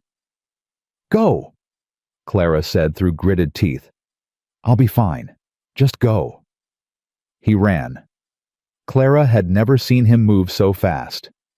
She heard Thunder's hooves pounding away as she made her way slowly, painfully back to the cabin. The next hours were a blur of pain and fear and desperate waiting. Clara lay in their bed, her hands fisted in the sheets, counting the minutes between contractions and praying that Josie would arrive in time. She heard hoofbeats, voices, the door slamming open. I'm here, child. Josie's face appeared above her, calm and steady. I'm here. You're going to be fine. The baby is eager to meet the world. That's all. Josie was already examining her, her hands gentle but sure. You're doing beautifully, Clara. Just breathe. Samuel burst in behind her. Is the baby out? Josie pointed at the door. This is woman's work. Go pace somewhere else. I'm not leaving her. Samuel. Clara's voice was strained but firm. Go, please. I need to focus. He looked at her with such fear, such love, that Clara felt tears prick her eyes. I'll be right outside, he said. I'm not going anywhere. I know. Clara managed a weak smile. I love you. I love you too. Then he was gone, and Josie was talking, her voice a steady stream of instructions and encouragement. Push when I tell you. Breathe when I tell you. This baby wants out, and we're going to help it. The pain was unlike anything Clara had ever experienced. Worse than anything Ezra had done to her. Worse than anything she could have imagined. But there was something different about this pain. It had purpose. It had meaning. It was bringing life into the world, not taking it away. Push, Clara. Push now. Clara pushed. Screamed. Pushed again. I can see the head. You're almost there. One more push. Clara gathered everything she had left and pushed with all her strength. And then suddenly, miraculously, there was crying. A thin, reedy wail that was the most beautiful sound Clara had ever heard. A girl. Josie's voice was thick with emotion. A healthy, beautiful girl. Clara sobbed, her arms reaching. Let me see her, please. Josie placed the baby on Clara's chest. She was tiny and red and perfect. Her eyes squeezed shut. Her little fists waving in the air. Hello? Clara whispered. Hello, my love. The baby quieted at the sound of her voice, her eyes opening just a crack. They were gray, storm gray, Samuel's eyes. She's beautiful. Clara couldn't stop the tears streaming down her face. She's so beautiful. What's her name? Josie asked softly. Clara didn't hesitate. Grace. Her name is Grace. Grace Garrett. Josie smiled. That's a good name. Samuel came in then, unable to stay away any longer. He stopped in the doorway, his face frozen in an expression Clara couldn't read. Samuel. Clara held out her hand. Come meet your daughter. He crossed the room slowly, like he was afraid sudden movement might shatter the moment. When he reached the bed, he sank to his knees, his eyes fixed on the tiny bundle in Clara's arms. She's real, he breathed. She's actually real. She's real. Clara shifted Grace toward him. Do you want to hold her? Samuel's hands were shaking as he took his daughter. He cradled her against his chest, so careful, so gentle, like he was holding something made of glass. Hello, Grace. His voice cracked. I'm your daddy. Grace yawned and snuggled closer to him. Samuel laughed a broken, wonderful sound. She's not impressed. She will be. Clara reached up to touch his face. She'll be the most loved little girl in all of Wyoming. In all the world. Samuel looked at her, his gray eyes wet. Thank you. Thank you for this. For her. For everything. Thank you for not leaving me in that yard. Clara smiled. Best decision you ever made. Best decision anyone ever made. Josie cleared her throat. As much as I hate to interrupt, Mama needs rest and baby needs feeding. Samuel out. But, out? You can come back in an hour. Samuel reluctantly handed Grace back to Clara. I'll be right outside. I know. Clara kissed his cheek. I know. The first weeks with Grace were exhausting and wonderful and terrifying all at once. Clara had never cared for a baby before. Never changed a diaper or mixed formula, or soothed a crying infant at 3 a.m. But somehow instinctively, she knew what to do. You're a natural, Samuel said one evening watching Clara rock Grace to sleep. I'm making it up as I go. Isn't everyone? Samuel moved to stand behind her, his arms wrapping around them both. You're doing beautifully. Grace made a soft sound, her tiny fingers curling around Clara's thumb. She's got you wrapped around her finger, Clara observed. Completely. Samuel didn't sound bothered by this. Both of you do. Good. Clara leaned back against him. That's exactly where I want you. Winter came early that year. The first snow fell before Grace was a month old, covering the world in white silence. Clara stood at the window watching the flakes drift down her daughter warm against her chest. Your first snow, she murmured. Not that you'll remember it. Grace gurgled contentedly, her gray eyes tracking the movement outside the window. When I was your age, Clara continued, my mother used to hold me just like this, watch the snow with me, tell me stories about winter queens and ice castles. What happened to her? Samuel asked quietly. He'd come up behind her so silently she hadn't heard. Fever. Same as my father. Clara's voice was soft but steady. They died within 2 weeks of each other. I was 14. I'm sorry. Don't be. Clara turned to face him. They loved me, really loved me. I had 14 years of that. Some people never get any. Grace is going to have a lifetime of it. Yes. Clara looked down at her daughter. She is. That night Samuel found Clara crying in their room. What's wrong? He was beside her in an instant. Is it Grace? Is she? She's fine. She's perfect. Clara wiped her eyes. That's why I'm crying. I don't understand. I never thought I'd have this. Clara's voice broke. A husband who loves me. A healthy baby. A home. After everything Ezra did, I thought I was broken, ruined, that I'd never deserve anything good. Clara. But I was wrong. She looked up at him. I was wrong and you showed me. You showed me I was worth more than I believed. Worth more than how I'd been treated. Samuel cupped her face in his hands. You're worth more than gold, Clara Garrett. More than this ranch, more than every horse in Wyoming. You're worth everything. Clara kissed him soft and deep. I love you. I love you too. Samuel rested his forehead against hers. I love you so much it scares me sometimes. Don't be scared. Clara smiled through her tears. We've survived everything else. We'll survive this too. Spring brought new life to the ranch. Hope, the filly they'd named almost a year ago, was growing into a beautiful young mare. Ruby had another foal, a colt this time, whom Grace seemed absolutely fascinated by. Da, she said, pointing at the colt with her chubby finger. Da. That's a horse, sweetheart, Samuel corrected. Can you say horse? Da.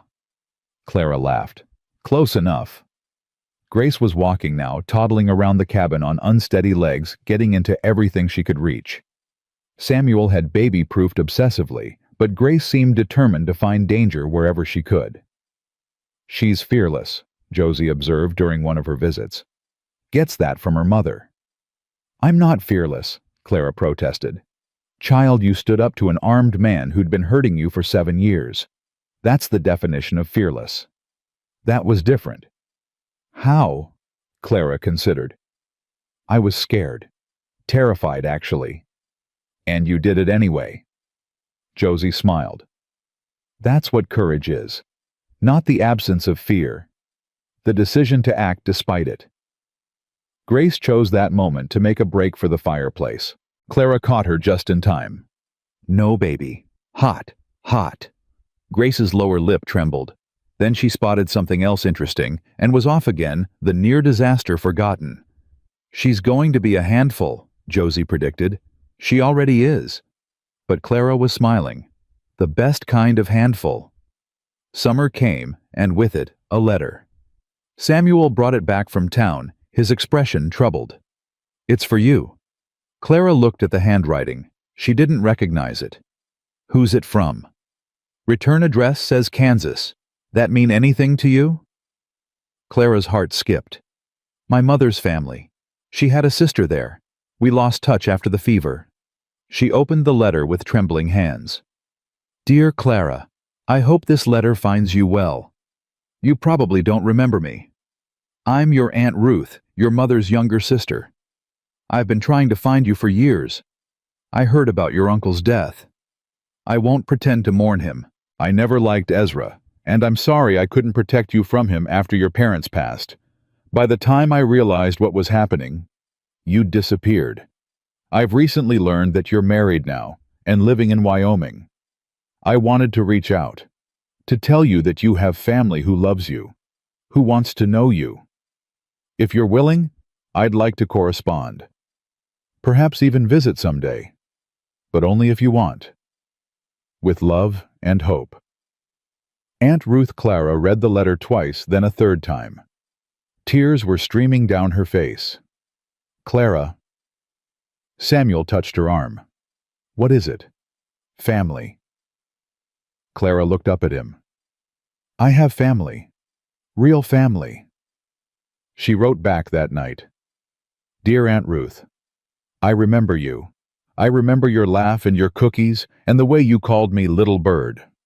I've thought about you so often over the years. Yes, I'm married to a wonderful man named Samuel. We have a daughter, Grace. She's almost 8 months old and the joy of our lives. I would love to correspond. I would love for you to visit. I would love to have family again. With all my heart, Clara. The letters came regularly after that. Ruth wrote about her life in Kansas, her husband and children, her memories of Clara's mother. Clara wrote back about Wyoming, about Samuel and Grace, about the life she was building. She sounds lovely, Samuel said after reading one of Ruth's letters. She was always kind, even when I was small and annoying. Clara smiled at the memory. She used to sneak me extra dessert when my mother wasn't looking. Think she'll actually visit? I hope so. Clara folded the letter carefully. I want Grace to have an aunt, to know she has family beyond us. She has Josie. Josie is wonderful, but she's not blood. Clara hesitated. Does that matter to you, blood family? Samuel was quiet for a moment. Martha's parents disowned her when she married me, said I wasn't good enough for their daughter. I haven't spoken to my own family in 15 years. Do you regret that? Some days. Other days, I think family is what you make it, not what you're born into. He took Clara's hand. You, me, Grace, Josie, we're family. That's what matters. Clara squeezed his fingers. We are. But having more people to love us, to love Grace, that can only be good, right? Right. Samuel kissed her forehead. Invite your aunt to visit. The more the merrier. Ruth arrived in September, just after Grace's first birthday. Clara barely recognized her. The young aunt she remembered had aged gray, streaking her dark hairlines, creasing her face. But her smile was the same. Warm and bright, and full of love. Little bird. Ruth gathered Clara into her arms. Look at you. All grown up and beautiful. Clara cried. She couldn't help it. 7 years of loneliness, of believing she had no one, dissolved in her aunt's embrace. I'm sorry, Ruth whispered. I'm so sorry I didn't find you sooner. You found me now? Clara pulled back, wiping her eyes. That's what matters. Ruth stayed for 2 weeks. She helped with Grace, traded recipes with Clara, charmed Samuel with stories of Clara's mother as a young woman. You look just like her, Ruth told Clara one evening. Same eyes, same smile. She'd be so proud of you. You think so? I know so. Ruth took her hand. She always said you were destined for great things. I think she was right. I haven't done anything great. I just survived. That's the greatest thing of all. Ruth's eyes were fierce. After everything you went through, you're here, happy, whole, with a family who loves you. That's a triumph, Clara. Don't let anyone tell you otherwise. When Ruth left, she made Clara promise to visit Kansas. Grace should meet her cousins, and I want to show you where your mother grew up. We'll come, Clara promised. Next summer, maybe, when Grace is old enough to travel. I'll hold you to that. Ruth hugged her tight. I love you, little bird. Always have. Always will. I love you too, Aunt Ruth. Clara watched her aunt's stagecoach disappear down the road and felt something settle in her chest. Not sadness, but completion. Another piece of her broken past healed. Fall passed. Winter came again. Grace was walking confidently, now running. sometimes her gray eyes bright with curiosity and mischief. She said her first real words, "Mama Dada Horsey No," and demonstrated a stubborn streak that Josie said came directly from Clara. "I was never this stubborn," Clara protested. "Child, you survived Ezra Holden through sheer stubbornness. Don't tell me you don't have it in you." Clara couldn't argue with that. Christmas that year was magical. Samuel cut down a small pine tree and brought it inside, decorating it with ribbons and dried berries.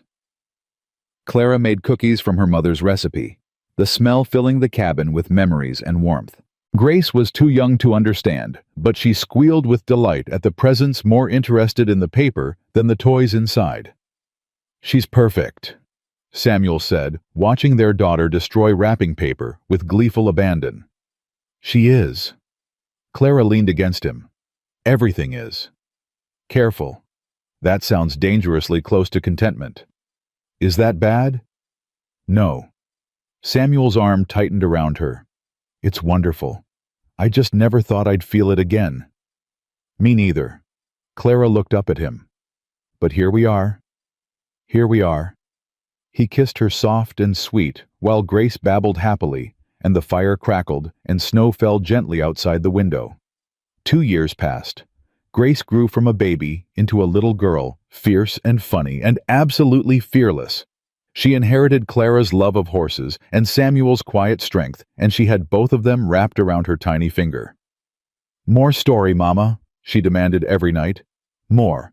Clara would tell her about winter queens and ice castles, about brave princesses who saved themselves, about families who found each other against all odds. "Is that story about you, Mama?" Grace asked one night, her gray eyes too perceptive for a child her age. Clara hesitated. "What makes you think that the princess had a mean uncle and a nice cowboy saved her?" Clara smiled. "It's a little about me, and a little about Daddy, and a lot about hope. Like my horse, like your horse, and like you." Clara kissed her forehead. "You're my hope, Grace, my greatest hope. I love you, Mama. I love you too, baby, more than all the stars." The next spring, Clara discovered she was pregnant again. "Twins," Josie announced after examination. "Heaven help us all." Samuel went pale. "Twins?" "2 babies, Samuel. That's what twins means." Clara laughed at his expression. "Don't worry, we'll manage." "Manage, Clara, we barely survived one. How are we supposed to—" "Together." Clara took his hand. "The same way we've done everything else. Together." The twins arrived in November. 2 boys identical and screaming with their father's dark hair and their mother's determination. "Thomas," Samuel said, holding one of them. His eyes were wet. "I want to name this one Thomas." Clara understood. "And the other, James, for your father." Clara's throat tightened. "Thomas and James Garrett. I like that. Tommy and Jamie for short." Samuel looked at her. "Is that okay?" "It's perfect." Grace was initially skeptical of her brothers. "They're loud," she complained, "and they smell." "You were loud and smelly once too," Clara told her. "Was not. Were too." Clara gathered her daughter onto her lap. "But you know what, I loved you anyway. Just like I love Tommy and Jamie. Just like I love you more than anything." Grace considered this. "More than horses. More than all the horses in Wyoming." "Okay." Grace nodded seriously. "I guess they can stay." Years passed. The children grew. The ranch prospered. Samuel's horses gained a reputation across 3 territories, and buyers came from as far as California to purchase his stock. Clara learned to read properly, devouring every book she could find. She started teaching Grace, and then the boys, passing on the gift that had been denied her for so long. Josie remained a fixture in their lives, growing older, but no less sharp. When she died peacefully in her sleep at the age of 73, the whole town mourned. "She was my first friend here," Clara said at the funeral, holding Samuel's hand. She showed me I wasn't alone. She loved you, Samuel said. Loved all of us. I know. Clara wiped her eyes. I just wish I'd told her more often. Ruth visited every summer, bringing her children and eventually her grandchildren. The Kansas and Wyoming branches of the family became intertwined, united by blood and love and the fierce determination to never lose each other again. Clara wrote letters constantly. To Ruth, to friends she'd made in town, to the children when they went away to school. Words that had once been denied her now flowed freely, a river of connection and love. You're always writing, Samuel observed one evening. I have a lot to say. Clara set down her pen. And a lot of people to say it to. Any of those letters about me? All of them are about you. Clara smiled. You're my favorite subject. Flatterer. Truth-teller. She crossed to him, settling into his lap like she had 1,000 times before. You're the best thing that ever happened to me, Samuel Garrett. I thought that was Grace. Grace is the second best thing. The boys are third. Where do the horses rank, sir? Fourth. I'll take it. Samuel kissed her long and deep. I love you, Clara. I love you too. Always have. Always will. 20 years after Clara arrived at Garrett's Rest, she stood on the porch watching her grandchildren play in the yard. Grace was married now to a good man who reminded Clara of Samuel. The twins had gone east for education, but came home every chance they got. The ranch had grown, prospered, become something real and lasting. What are you thinking about? Samuel asked, coming to stand beside her. Everything. Clara leaned into him. Nothing. Just grateful, I suppose. For what? For you. For this. She gestured at the children, the horses, the home they'd built. For every single day since you found me in that yard. Samuel's arm wrapped around her. He was older now, his hair more silver than dark, his face lined with years of sun and wind. But his eyes were the same, storm gray, full of love. I didn't find you, he said. You found me. Saved me from drowning in my own grief. We saved each other. We did. He kissed the top of her head. Best bargain I ever made. Clara laughed. You always say that. Because it's always true. One of the grandchildren, Grace's oldest, a girl, with Clara's dark hair and Samuel's gray eyes, came running up to the porch. Grandma, Grandpa, come see, there's a new foal. Clara and Samuel exchanged glances. Duty calls, he said. It always does. They walked together toward the barn, hands clasped, surrounded by the life they'd built. Clara thought about the girl she'd been. 21 years old, sold for a horse, believing she was worthless.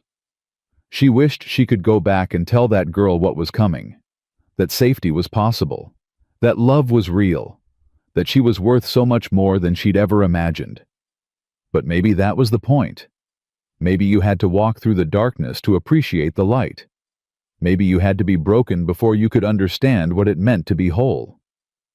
You're thinking deep thoughts again, Samuel said. Always. Share. Clara squeezed his hand. I was thinking about how far we've come, from that first day in the snow to this. All the pain, all the fear, all the healing. Every single moment led us here. Any regrets? Not one. Clara stopped walking, turning to face him. You gave me my life back, Samuel. Gave me a choice when I'd forgotten I deserved one. I'll spend the rest of my days thanking God for that horse. The horse that bought you. The horse that set me free. Samuel smiled, that rare, beautiful smile that still made her heart skip after all these years. You set yourself free, he said. I just opened the door. And I walked through. Clara rose on her toes to kiss him. Best decision I ever made. They continued to the barn where their grandchildren waited, and new life was being born, and the future stretched out before them, bright and full of possibility. Clara May Holden had been sold for a horse at 21, But she had become something money could never buy. A wife, a mother, a grandmother, a woman who knew her worth. She had been treated like property, but she had proven herself priceless. She had been broken, but she had healed stronger than before. And in the end, the girl who was traded like livestock became the woman who was cherished like gold. Not because someone told her she was valuable, but because she finally believed it herself. That was her victory. That was her triumph. That was her story. And it was worth more than any horse, any ranch, any fortune. It was worth everything.